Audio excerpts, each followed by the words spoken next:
It's a great honor for me to be here at the Empire Club of Canada today, which is arguably the most famous and historically relevant speakers podium to have ever existed in Canada.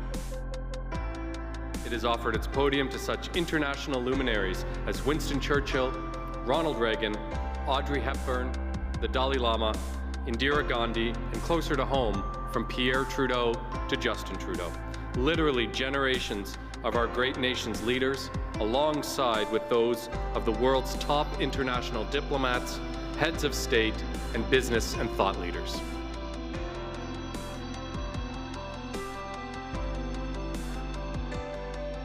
It is a real honor and a distinct privilege to be invited to speak to the Empire Club of Canada, which has been welcoming international diplomats, leaders in business and in science and in politics. When they stand at that podium, they speak not only to the entire country, but they can speak to the entire world.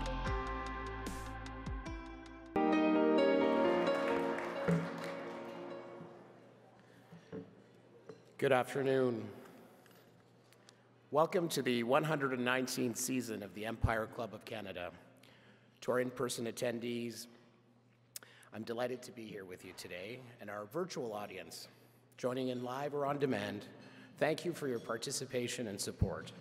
This incredible community of colleagues and peers is the driving force behind our mandate to engage, debate, educate, and advance the dialogue on issues of importance to Canadians. Welcome. My name is Sal Rabani, and I'm the President of the Board of Directors of the Empire Club of Canada. To formally begin this afternoon, I want to acknowledge that we're gathering today on the traditional and treaty lands of the Mississaugas of the Credit and the homelands of the Anishinaabe, the Haudenosaunee, and the Wendat peoples. We encourage everyone to learn more about the traditional territory on which you work and live. This season, the Empire Club strives to bring you divergent and thought-provoking perspectives on politics, healthcare, technology, business, arts, and culture. Today's conversation focuses on an integrated regional transit system that will create exciting new possibilities for the region and provide economic and environmental benefits for our communities. As a forum that looks to engage and participate with its audience, I invite you to submit questions for our speaker by scanning the QR code found on your program booklet or accessing the Q&A function under your video player. Turning to today's program, I want to recognize the Empire Club's Board of Directors, staff, and volunteers. Thank you for your contributions to making this event a success. I'd also like to acknowledge the presence of the Honourable Stan Cho, the Associate Minister of Transportation, the Government of Ontario.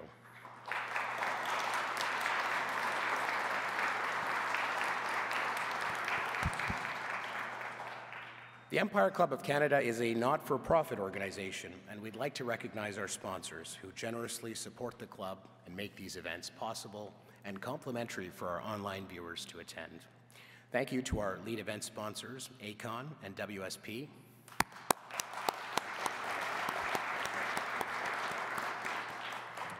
Thank you to our VIP reception sponsor, Liuna.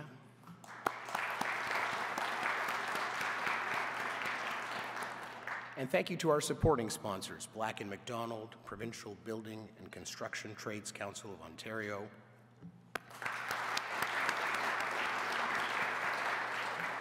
and lastly, thank you to our season sponsors, Bruce Power, Hydro One, and TELUS. For those joining us online, if you require technical assistance, please start a conversation with our team using that chat button on the right-hand side of your screen. It is now my pleasure to invite Jennifer Verellen of WSP to introduce our guest speakers. Jennifer, welcome.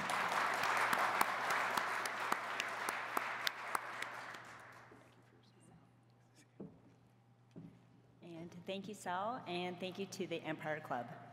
So good afternoon, and I hope you enjoyed today's lunch.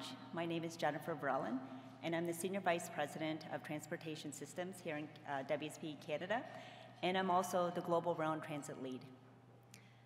It is my absolute pleasure to be here today for the important discussion on the progress of transit expansion in the Greater Golden Horseshoe. The significant work being done today to expand our regional transit system is so important for the prosperity of this region for decades to come. It's easy to focus on how important it is to improving the transit in our region for economic development, or how it will have a significant impact on our efforts to reduce carbon emissions. But at the heart of the transit expansion, it's our people. This project will positively impact millions of people who are looking for an easier way to connect with the people that they love, the activities that they enjoy, and the places that they want to explore. People who want to live in the community where their kids go to school, but work in the community that is home to their dream job. People who love the hustle and bustle of the downtown core during the week, but want to escape in a more relaxed way on the weekend. And during the pandemic, transit was there to get our essential workers to and from their jobs. Improving our transit system will provide the opportunity for our neighbors, our friends, the essential workers, and so many of us here today in this room. Our team at WSP is thankful to once again work alongside our industry partners such as ACON and our colleagues at Metrolinx to deliver transit links for our communities. We're proud to be part of the team delivering the Union Station Expansion Project, the Encore Project, and many of the interfacing projects of the GO Expansion Program. And all of these projects will increase the opportunities to connect people with the places that they want to be. Now, without further ado, it is my privilege to introduce a person who I've admired for a very long time and who's leading the way in this great historical transit expansion in Ontario, Mr. Phil Verster.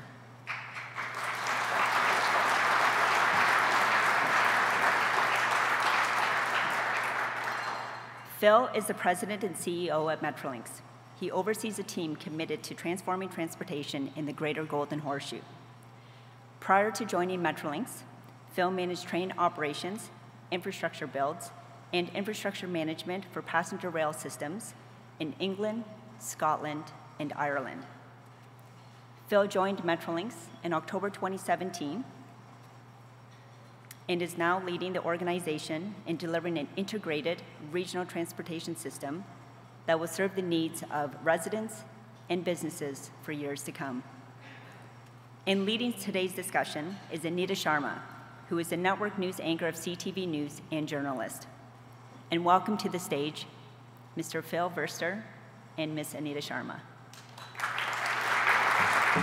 Hi, everyone. Thank you so much for being with us today. Welcome, Phil. Thank you. Thank you for having me. Great video. I think that was impressive to show everybody in the room and to all our friends online today what Metrolinx is up to, how expansive your projects are, and maybe why you're experiencing just a little pushback. I was scratching my head. I was wondering, what should be my first question?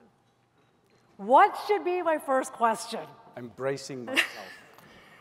Michael Kobzar calls me Friday. Are you watching CP24? I said, oh, let me turn it on. And there we have it. A situation with trees. Osgoode Hall. What's going on, Phil? Well, clearly there are matters in front of the court about this, and we're very respectful, and we can't talk to that and won't talk to that. But you know what? Osgoode Hall is a microcosm of a lot of the decisions we need to make, and the decisions we make on all of our programs. And when you think of the mandate we've got is to literally build transit faster in a region and in a city that's been starved of transit. And so when we make choices now, our urgency is to keep in mind these are 150, 200-year choices we make. So what we decide has to be, it's there for 150, 200 years at least. And so let's think about that northeast corner of University and Queen. We do extensive modeling, and by far the majority of people are going to be on that northeast corner wanting to go down into the Osgoode Hall station, which is line 1 and the Ontario line. And there is a priority for us to make sure that we meet the two things any transit business case must do. But transit is about two things. It's about capacity and journey time. And so we look at the best possible option to get people to transit immediately. So if we think of entrances, and we did about 10 different entrance scenarios, but if you look on the western side of university, you would take people that are on the northeast side, and we know how people behave when they're in a hurry and in a rush. And we'd say to them, you can't really go down this remaining entrance because it's too narrow. People will still try, and they'll have safety risk and congestion. And from day one, people would be uncomfortable with the solution and be so for the next 200 years. Because some of them would then have to go to the western side of university, cross over a very busy road, perhaps jaywalk, perhaps have to stand and wait for the pedestrian crossing to change, adding 4 or 5 minutes to a journey time that's 15 minutes. In a single decision, you've wiped out a third, 30% of the business case for that entrance, and you've wiped it out for the next 200 years. So here's the important thing for us. And of course, we consult extensively. Of course, we hear what people say to us. But in the end, our mandate is clear. This is about customers and about transit, and this is about the 400,000 people that are going to use the Ontario line for 200 years.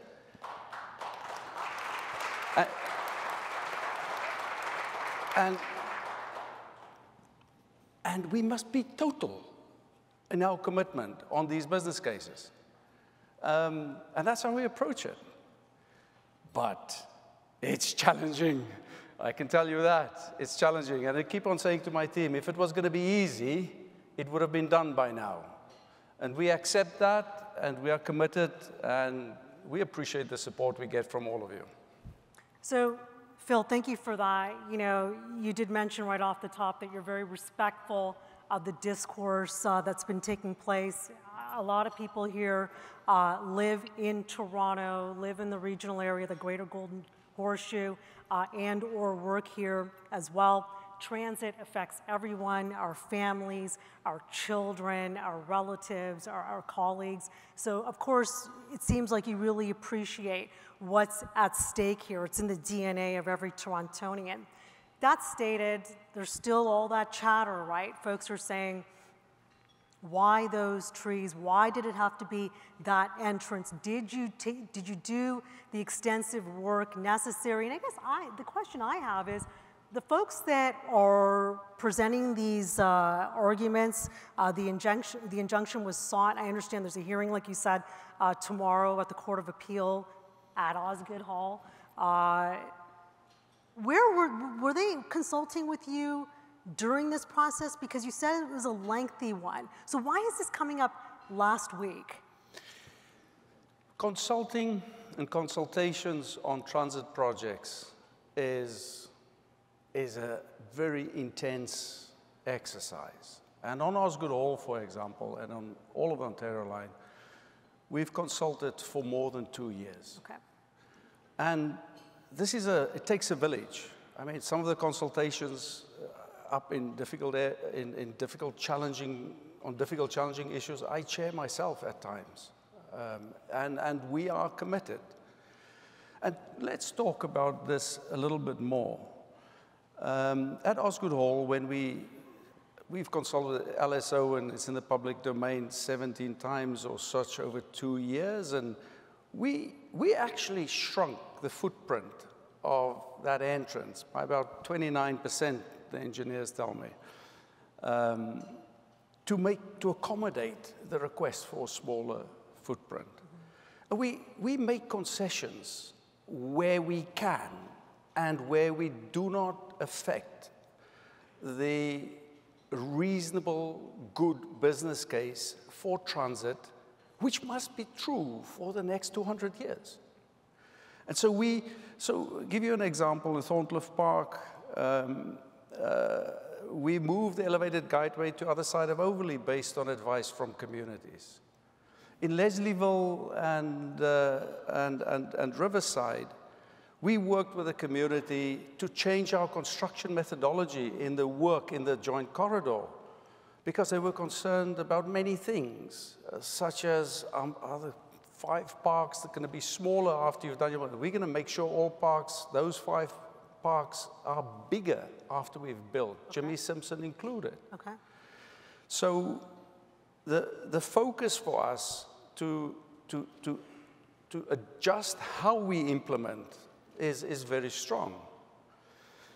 On Osgood Hall, we were very respectful when last year the mayor proposed to do an independent study and get an independent party to come and look at our decisions. And we said, fine, we'll wait. And the report was going to be finished, I think it was December or the like, and it only became available late January and was published early February. But we waited. And a very good third-party assessment was done, totally independent of ourselves, and confirmed that that northeast location is the best location. And so here's the thing. This is how it works. It takes time to get decisions settled in. You can make respectful arguments that some comments should have been whenever. I'm more philosophical about this. These are big decisions. We don't need to be sensitive about the fact that if anyone else wants to scrutinize it, they should do so. And we do that. Because getting this built and getting it built right is what's important.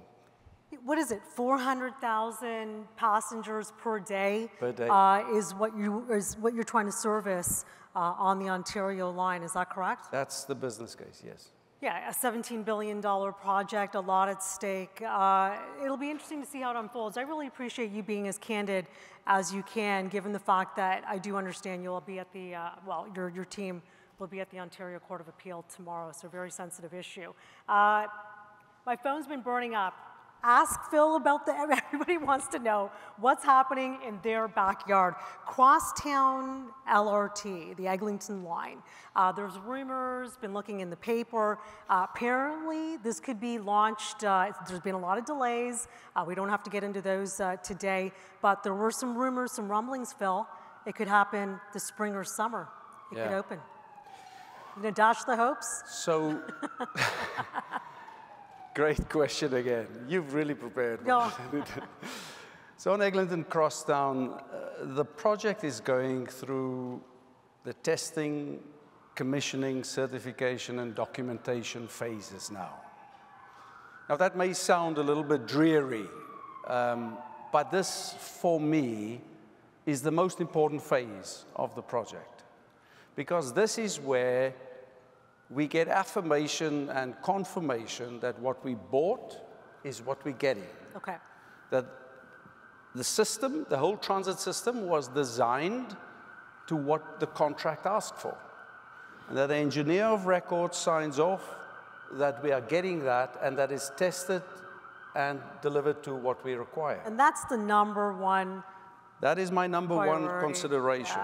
And that what is really unambiguous is we will open Eglinton Crosstown when we are comfortable that it's a safe and reliable transit system.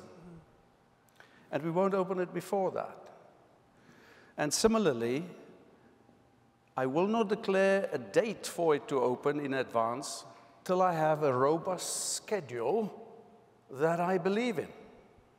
Can you give a year, or?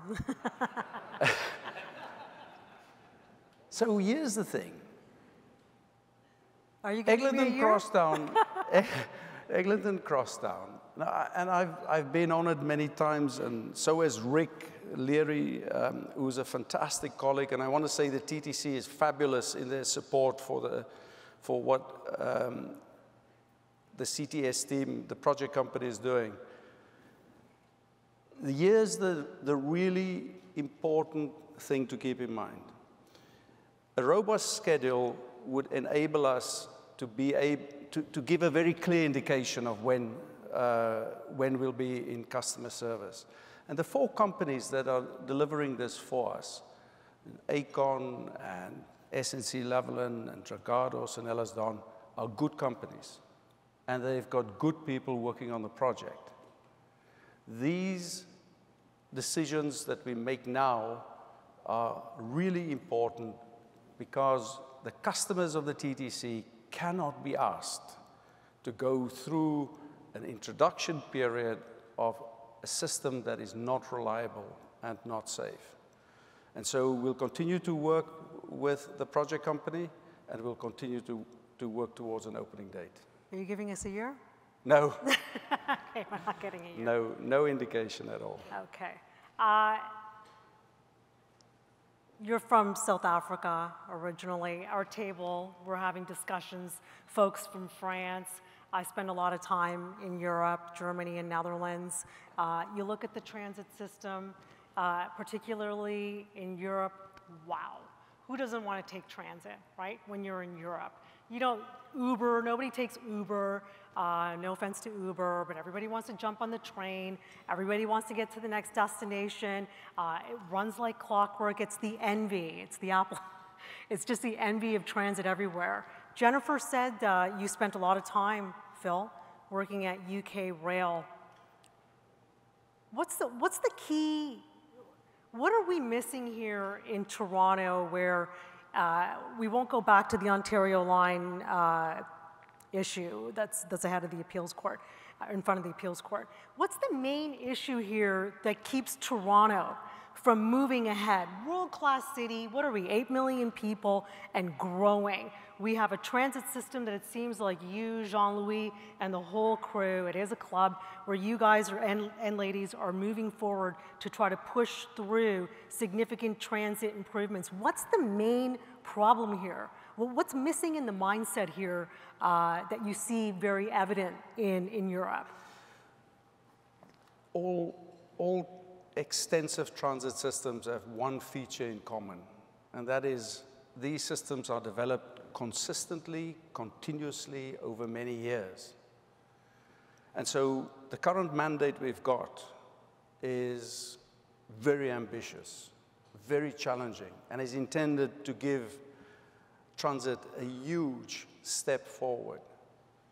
But if we are going to develop transit to be solutions that really meet the economic requirements of a region, this has to be a continuous program over many years, consistently in terms of how we consult with communities, how we implement and how we build. Just the industry pressures on a huge program such as what we've got, and we've had fabulous support from global companies joining us in our program, and a lot of that's got to do with changes we've made to how we buy transit and what contract forms we use and how we think about transfer of risk. All of that plays a role to help the industry. But the best way to develop big, complex transit systems is to do it on an ongoing basis. And I think that's really important. It'll make a big difference. So not once in a blue moon, this is sort of a continuation. Just keep going. How far do you look ahead? Is it 20 years, 200 years? What's your plan? So we've put proposals forward that looks at a 2041 date and looks at all of the different trends in how communities are developed, how housing is built, primary development plans, secondary development plans, and really where communities are going to form and communities are going to travel from. And that's really fundamental to have a sensible sense of where the business case benefits would be and where future transit solutions must come from. I can't think of a better person to talk to than you when it comes to urban planning, because I would think that you, alongside a lot of folks at this table, many tables here, get to see firsthand what this city is going to look like 2, 10, 20, 30 years out. I'm sure we're all excited to know if you can share with us what that entails. Cities in the future And you see that in our children, I see it in my son's behavior and in our children. Cities are going to become more centralized around transit nodes and are going to be more about work, live, play in an environment where people's time is the most scarce commodity and the most valuable commodity. And we see a very strong trend towards transit-oriented developments at stations. And we are, across the region, involved with several developers and regions and municipalities to make that possible. And I think we are in for a huge step change in motor vehicle ownership. And while this is sometimes overhyped, but I think we are at a time where most people that own vehicles use it for, the statistic is 5 or 6% of the day. The rest of the time it's parked up somewhere and taking up space. And we're into autonomous vehicles and better connectivity with public transit. Sorry, Phil, is that also the case for folks that live in suburban areas where, at least for present day, they don't have decent access to transit, 5 to 6%? It's that low? There's so many studies done on how people's cars are parked for most of the time, and their travel time is, well, some people travel time, depending on traffic in Toronto, may have a larger percentage. But the real issue for us in the future is how communities decide to develop and what's important to communities. I'll take myself, for example. Sure. I don't own a motor car. I use public transit wherever I go. When I want to travel out of the city, I lease a car. And I think it's important for me, and that's just how I am.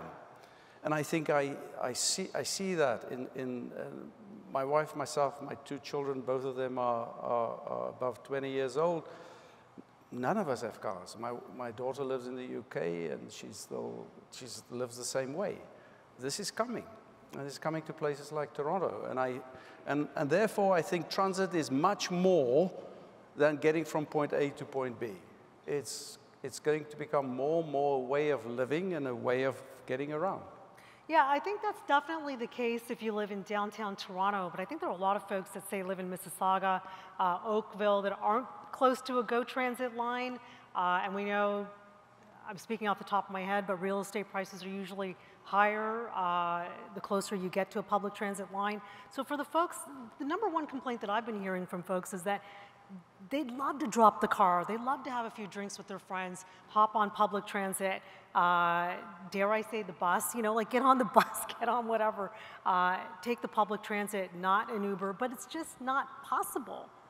I think investments such as what we're making in LRTs, the McCallion line, Hazel McCallion line, yeah, Finch West LRT. Rest in peace, Hazel McCallion. Respectfully. Wow. Given her life to public service. Yeah. The Finch West LRT, Eglinton Crosstown LRT, high-frequency bus networks. The TTC has a phenomenal network of buses. And I think behaviors will change and attitudes will continue to change. And we are already thinking about what type of trade-offs in behaviors we'd like to encourage through providing a more frequent GO service. A classic example, we have a multi-billion-dollar GO expansion program that now we've got a consortium of companies that are delivering, that are supporting the Express team. Many people in the room here would know and be part of that, which is a total revolution of how regional rail through GO work. We can take the capacity on the GO lines up to a ridership level that's 3 times the level it is today. 3 times. Shorter trains, bi-directional. Currently, quite a lot of capacity on our network is limited in one-directional travel. And that investment would give more capacity. And I just think this is the type of systematic investment that'll change how people travel. The concept today is very much to travel into the center of downtown Toronto. We'll be in the next 10, 15 years in a place where people in Burlington are traveling towards Hamilton People in Oshawa are traveling down to Eglinton Station. That's the enviable goal. You know, on a personal note, where I spend a lot of time is a small city in Netherlands, 160,000 people. I call that a town. They call it a city in Netherlands. Fully functioning with transit. They're not fully focused on Amsterdam. There's all these little beautiful, bustling cities, proper cities, with a hospital, with transit, with everything you need to live well with 10, 15 minute commutes to work. That really is the goal, right? That quality of life you talk about. And boy, did folks get a taste of that during the pandemic. Yeah. I think Canada will always be different in the sense that it is geographically a huge country. Yeah. But there's probably a distinction in terms of how public transit works in the more urbanized city areas, such as the Greater Golden Horseshoe, and in the rest of the country. And it won't really ever be the same as the Netherlands. But we are on a journey. When I say Netherlands, you know, you can pick any European country, and you're right, the land mass, as soon as you cross into Canada, you're still on the plane for another few hours, right, before if you're landing in Toronto, before you get to Pearson Airport. I appreciate that. I think it's the mindset that delivering transit, delivering proper services, if you will, for cities that are more than 1-2 hours outside of a main center. I guess that's the goal outside of Europe, wherever you are. And it sounds like that's what you're working towards, right, with all the expansion. Absolutely. Our subway program, which is 4 significant extensions, including the Ontario line, of course, but also Yonge North, as well as Eglinton Crosstown West and Scarborough, are phenomenally important to just create that further extended network. And when you look at Eglinton Crosstown as it's getting finalized now, and you look at the developments along Eglinton, it is just game-changing. I'm very excited about the Hamilton LRT project, which will transform Hamilton as well. And the extent of investment around the Hamilton corridor where the LRT is going to run is phenomenal. And I think what's so important about these transit systems, they are truly transformational. And we got to remember, this is about communities and customers and people that depend on transit to get from point A to point B. Sure. And safety and service. And when we think of that, quite a lot of these other things become manageable. I didn't want to seem rude looking at my phone because I know folks have questions and I want to get to them. But before I get to these questions, you mentioned Rick Leary. How important is that relationship for you? Because we had Rick Leary also at the Empire Club, as you know, and he talked about some conversations that he's had with you in the past and just how important it is for all the major transit hubs to work together to deliver excellence in this area for Torontonians, Hamiltonians, for folks in Hamilton, yes. Folks in Oshawa, folks on St. Clair West. How important is that relationship with the TTC? Phenomenally important. Gary Downey, who was a key member of Rick's team. Rick, there are so many names I can give of people in the TTC that are close colleagues and important partners to deliver everything from Eglinton Crosstown LRT operations through to what we do on our Presto modernization, which we are in the market for as well. And I think what binds quite a lot of people in the Greater Golden Horseshoe from the transit agencies is a service ethic around passengers, customers, riders, whatever terminology applies to those agencies, because people use different terms. But that service ethic is what brings us together to get things done. I think so much about transit is about relationships. So whether it's relationships that contracting entities have with owner entities such as our own, whether it's relationships with our First Nations, which are super important and critical for us, whether it's relationships with communities itself, whether we can agree or disagree on particular points the community raised in consultations, all of these relationships are really, really crucial. And sometimes, I say just really very honest, sometimes we are all of us are spending so much time to look at the one or two things that go wrong. Mm-hmm. Because things do go wrong at times. We forget about the overall bigger prize of the many things we do that's going right. You know, when you look at that video reel, wow. We are consistently delivering, and we are consistently heading in the right direction.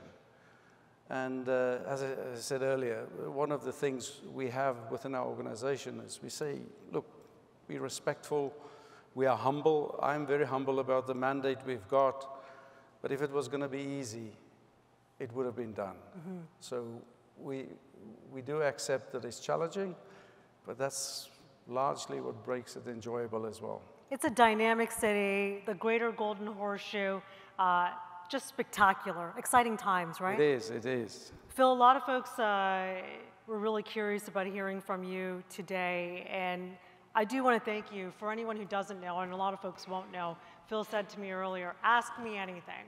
You know, obviously you were watching CP24 on Friday too. He said, ask me anything, nothing's off the books, and that's the only way we could have done this interview. So Phil, I appreciate your being candid and addressing not only the room here today, but folks online. Thank you so much.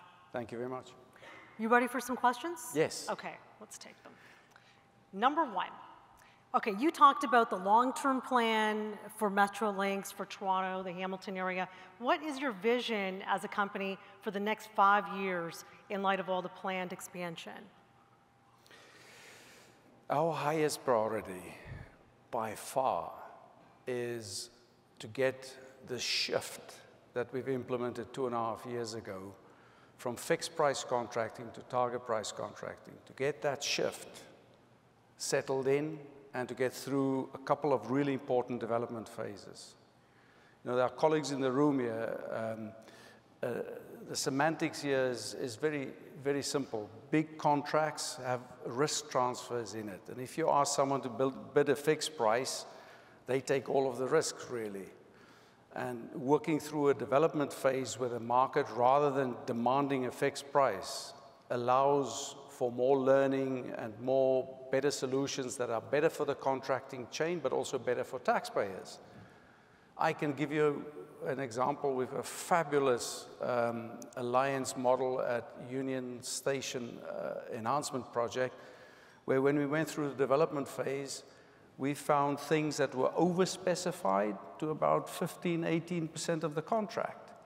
And our fantastic alliance partner found cost-saving opportunities to a similar event. And when you put these two together, we have a better transit project.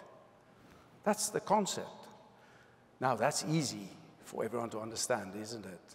But it's challenging in terms of behaviors in meetings, behaviors on contracts, behaviors in how we deal with each other. So the industry is in a very interesting place, I think. We've made that big shift, and we're letting contracts on a target price basis, which is a huge shift, and has been followed in other markets as well.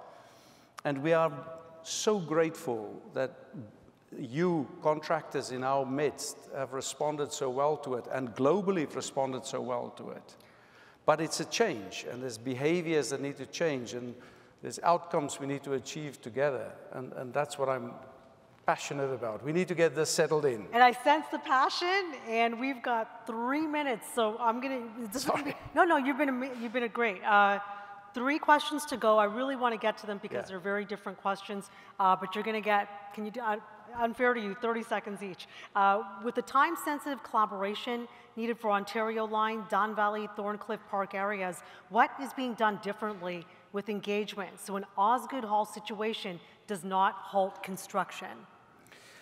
We have a whole focus to make sure we address the questions that come from First Nations, as well as from community groups that have an interest. And we have a commitment. We will deliver on what we commit to our First Nations as well as to communities.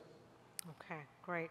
Is the time at hand for a one fare, possibly a surcharge for traveling across region system between GTA regions, specifically York region, City of Vaughan, Councillor Gila Martos, that's from the councillor. Yeah, our Minister Cho is leading a very exciting project on fare integration, and he's going to come with proposals in the future. This is very exciting. This is an exciting time. Okay, final question. How do we change the mindset? You touched on this earlier, the mindset of people who live in the suburbs and believe car is king. I think it'll change over time. I just think it'll change over time.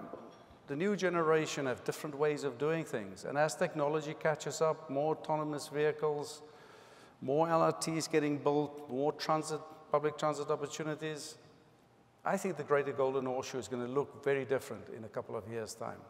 I'm really excited to see it. On behalf of everyone in the club, everyone at home, thank you so much, Phil, and we look forward to seeing what you all accomplish. Thank you, Anita. Thank you. Thank you, sir.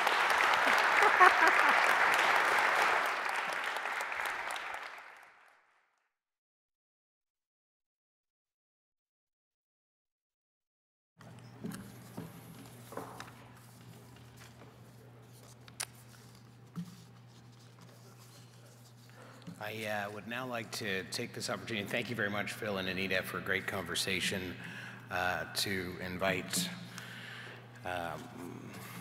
my good friend, the CEO of Aecon, Jean-Louis, to deliver the appreciation remarks. Jean-Louis.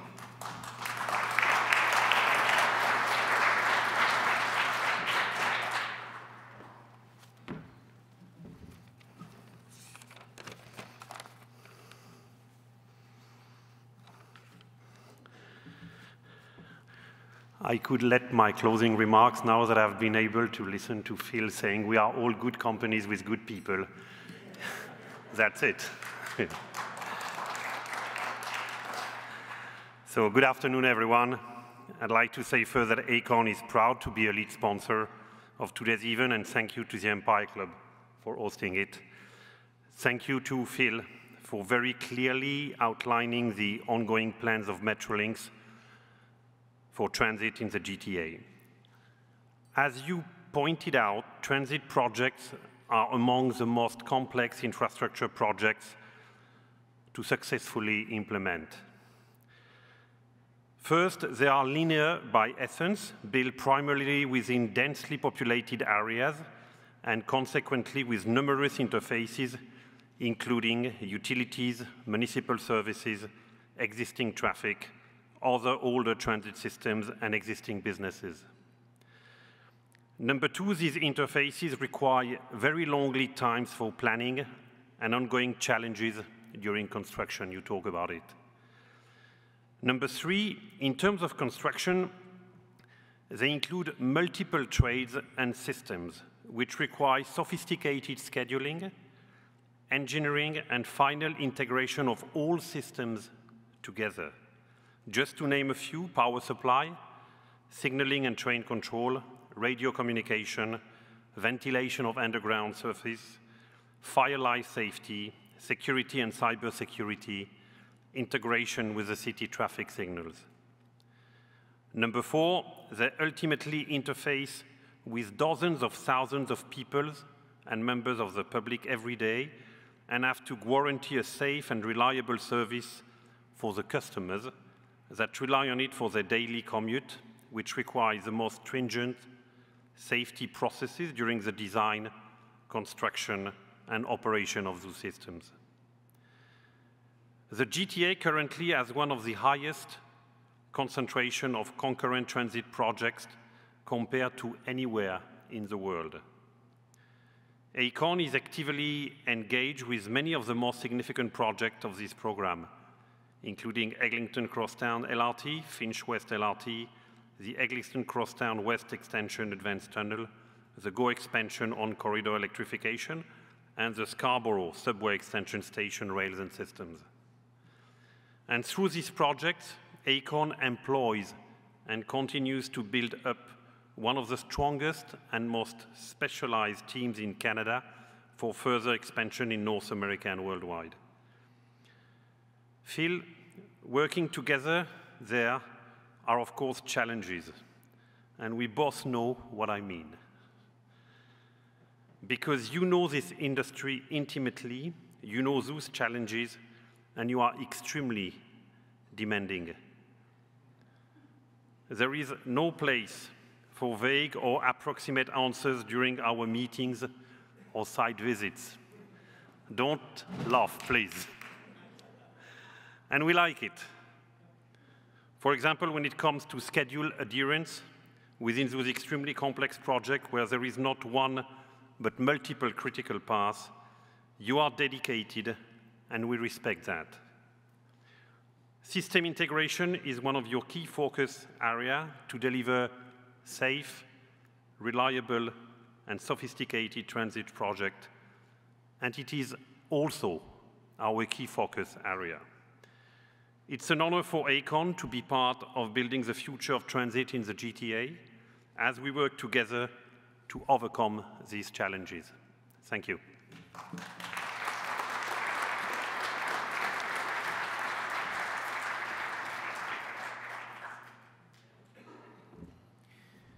Thanks, Jean-Louis, and thanks again to Jennifer and all our sponsors for their support, and to WSP, Aecon, Anita Sharma, Phil Verster, and everyone joining us today in person and online.